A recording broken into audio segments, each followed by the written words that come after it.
Hi, since this is outside, I'm not sure how much you're going to be able to see, especially since I am pointing more towards the sun.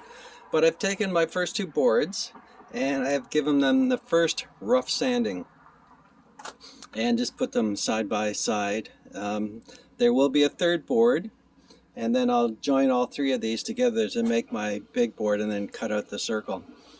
Again, so you can see the pattern of all the little pieces of wood that we put together. And I think the grains of the wood that I selected are just going to be fabulous. I'm going to try and create, I'm going to have to think about the stain that I want in order to make sure that the grain of the wood comes out the way I want it to. I might just use linseed oil. That might bring it out very, very nice.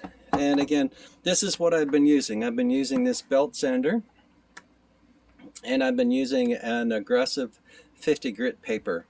And you can see just how much sawdust it just creates, huge amounts, because it's really taking off a lot of wood when you use these belt sanders. The other thing is that again, this is my cleaning stick for the belt sander.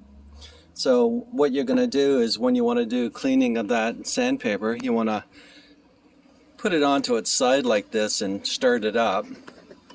So it's pretty noisy. That's why you want to use ear protection.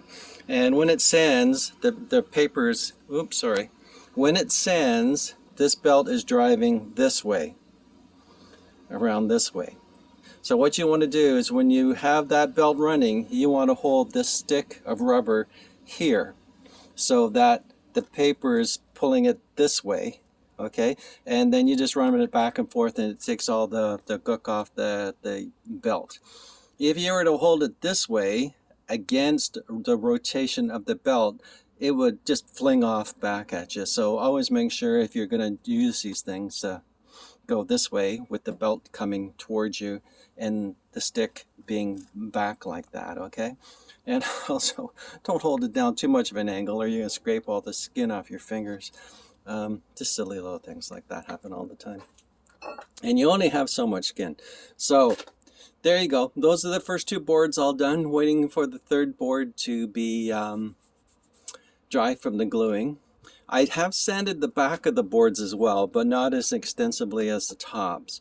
I just don't want any excess glue creating a bump in the board when I lay it flat, in order to glue these two pieces together.